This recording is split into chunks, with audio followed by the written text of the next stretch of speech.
The no-coiner troll yells up to his mom, "Bring me some more cheesy poofs," as he sits in the basement preparing to write a bad review about Decentraland.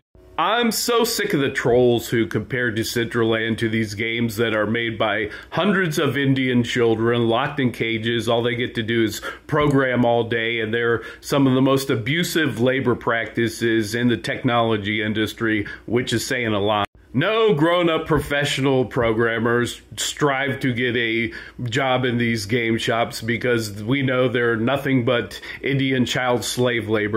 And on top of that, these kind of reviews don't make any kind of sense. You're comparing something that's in a web page to something that runs on a, dedicated game console. I've been on the internet since the day it was invented, and Decentraland is like nothing else. I mean, it's a 3D world on the internet. You want to compare it to Diablo 3. Where's the thing that you made in Diablo 3? Decentraland, it's not all made by one of these big game companies, by Indian children. It's user-generated content. Hell, my zombie plot was just made by me alone. The only kind of comparisons that even begin to make any kind of sense are comparisons to something like Sandbox, Roblox, maybe Minecraft. But it makes no sense whatsoever to compare it to Diablo 3 or whatever the hottest games are right now. Within the trolling, there are some valid criticisms, like the large areas with invisible walls around them that are not cool. But what my zombie game did show is that there's nothing wrong with the fabric that is Decentraland.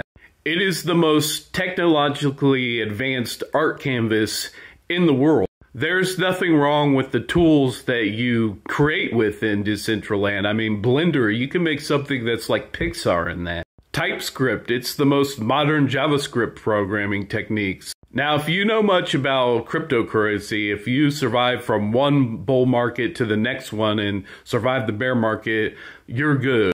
And Decentraland has survived. The land still holds a value of around $650 per plot. It's one of the few NFTs to survive. And people say, oh, the land's divided by 10. Well, yeah, so has most any altcoin. And if I'm any indication, this low land price could be a good thing.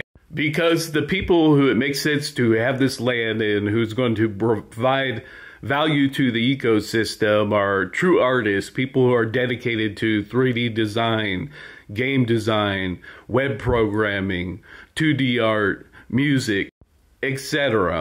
I do think that Decentraland could use a cue from Roblox.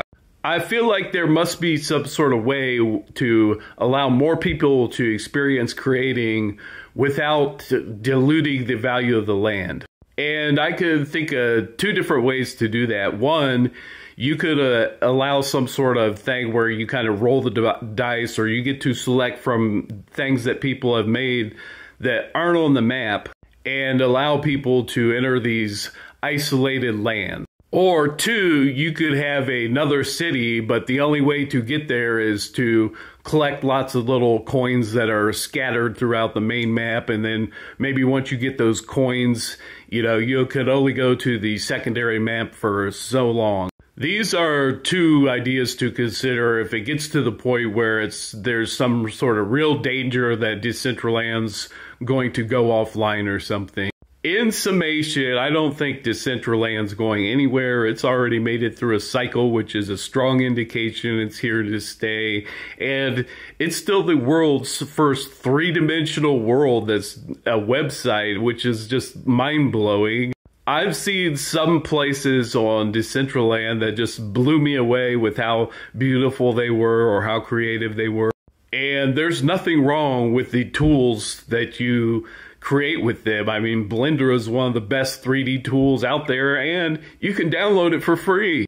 The last thing I'll say in closing, I saw a lot of people saying, well, what did this person or that person do with the $100,000 or $300,000? I mean, do you have any idea how much work goes into creating anything in there? Learning Blender took me years. Learning programming took me years. Those kind of budgets people are whining about, those aren't even anything for a traditional 2D development project. But we should know better than to take serious advice from someone sitting in their mom's basement, does nothing but gaming all day, and yelling up for more cheesy poofs.